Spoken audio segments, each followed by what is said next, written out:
Ever wish you could just sit down with like market wizards? You know, those traders who turn thousands into millions? Yeah. Pick their brains. Well, we're taking a deep dive into The New Market Wizards by Jack Schwager. Okay.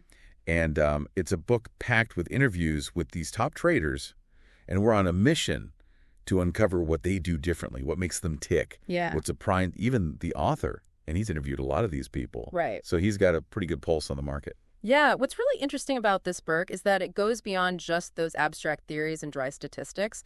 We're really getting into the real stories of these traders, their struggles, their aha moments.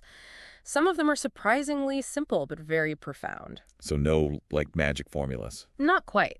But one of the biggest takeaways right off the bat is that the traits that lead to success in trading, they might not be what you'd expect. Okay. Yeah. All right, so forget the stereotype of the high roller, just kind of going with their gut. Exactly. Many of these wizards, they emphasize traits that, frankly, might surprise you. Okay. For example, take Bill Lipschutz. He started trading currencies at Salomon Brothers knowing absolutely nothing about currencies. Wait, so he just dove headfirst into currency trading without knowing the basics? Yeah, it was a bold move. Wow. He even admitted, I didn't even know what a Deutschmark was. But then again, no one in the department really knew much about currencies. So how did he find success in such a high-stakes environment if nobody knew what they were doing? Well, that's where his background in architecture comes in. Oh, interesting. Yeah, Lipschutz actually credits architecture for teaching him to think like a specialist, to really develop this deep understanding of a specific area.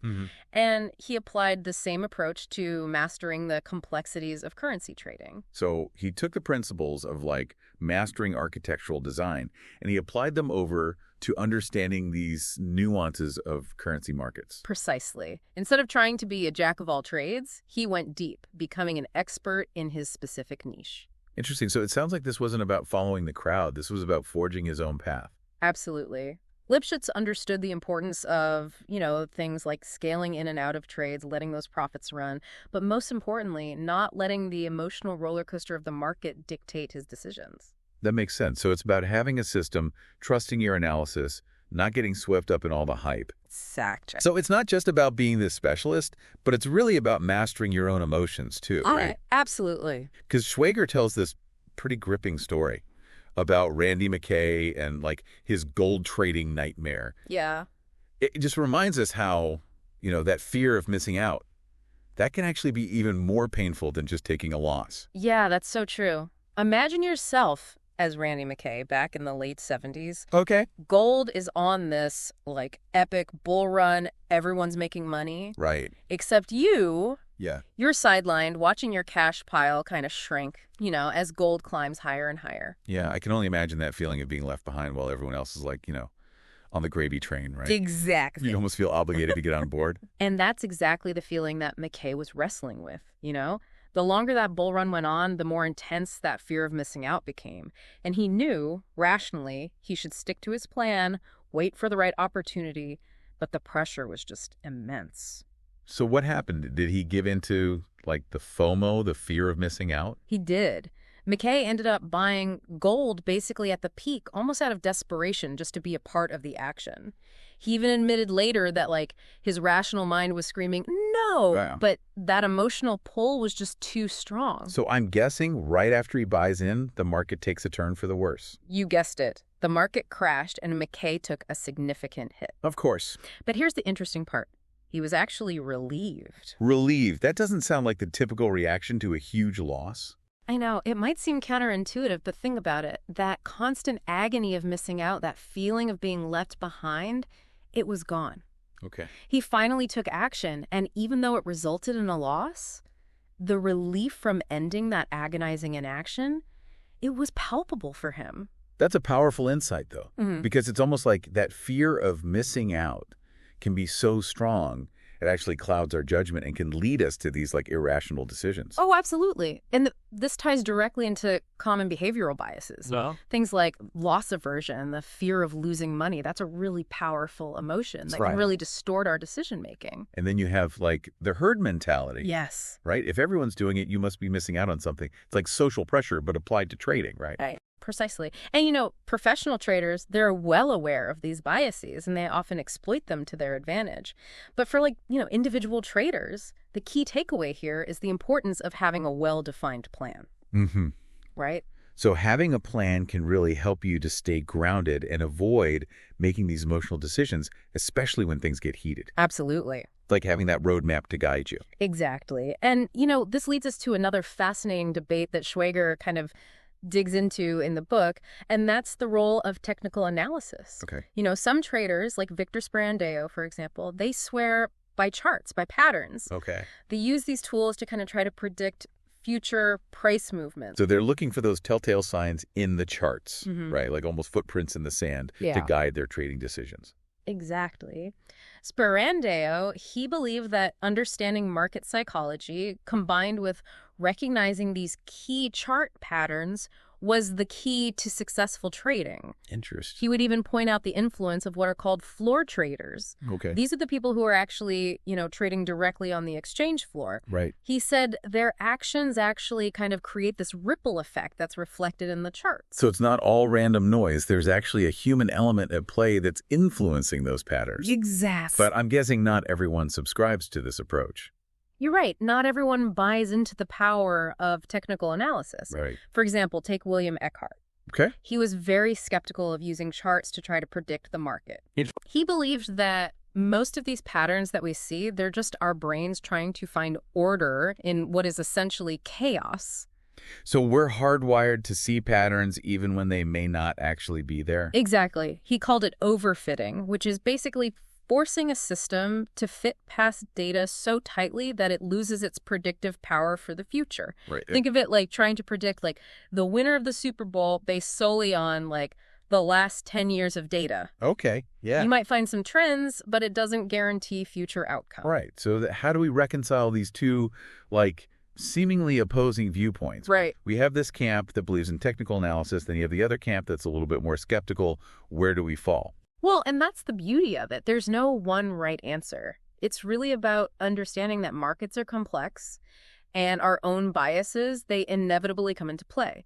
And this is where Charles Faulkner, who's a neurolinguistic programming expert, or NLP, Right. he offers a really interesting perspective. Let's hear it. What does NLP have to say about all this? Let's hear it. What does NLP have to say about all this?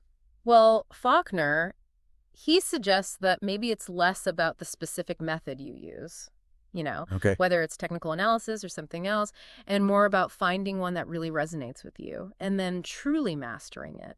He believes that through deep immersion in any method, you can start to develop an intuition that goes beyond just the charts and patterns. So it's about finding that trading style that aligns with you, with your personality, your risk appetite, and then really, really diving deep into it.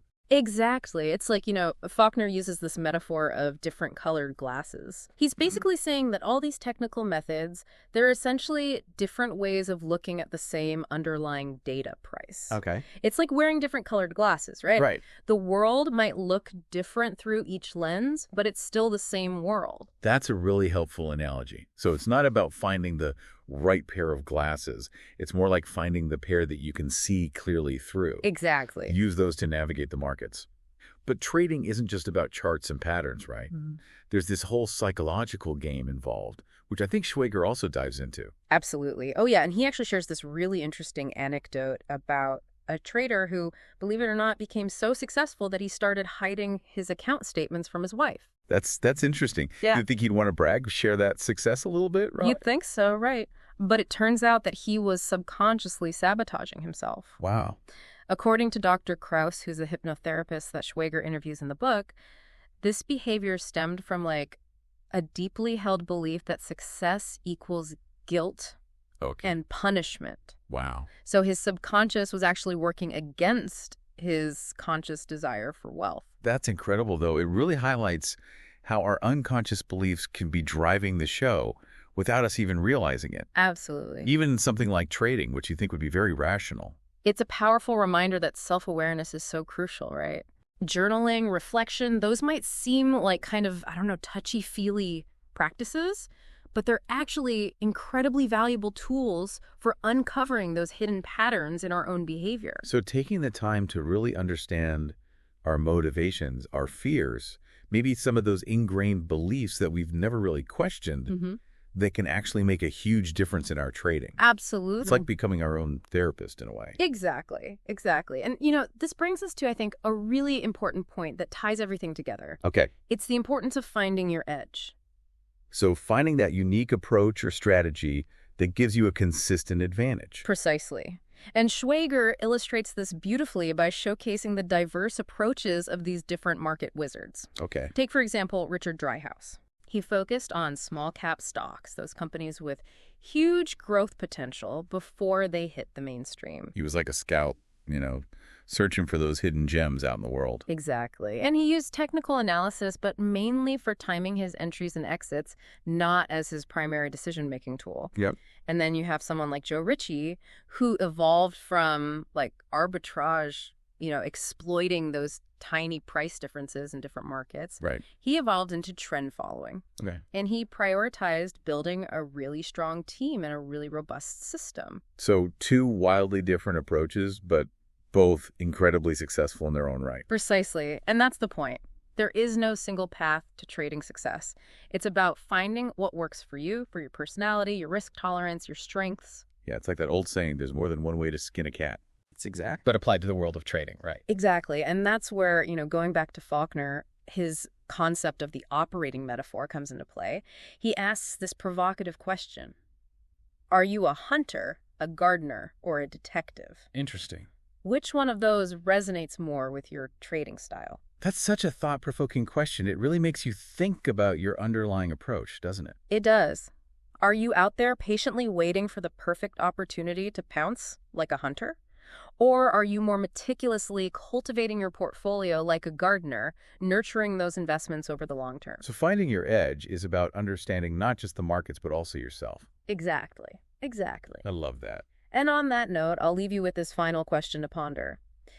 If you had to choose between being a master at reading the markets or a master at reading people, Which would be more valuable for long-term trading success? that's a tough one. It really gets to the heart of what it takes to succeed in this world, in this industry, right? Mm-hmm. It's not just about the numbers, but it's about understanding human psychology, Yes. both our own and that of the market as a whole. I love that. Well, the New Market Wizards, it offers this really fascinating glimpse into the minds of these traders who have achieved this extraordinary success in the markets. And I think their stories, they really are a testament to human ingenuity and that resilience, that power of combining knowledge with self-understanding. So until next time, keep exploring, keep learning, and as always, Hear, hear. happy trading.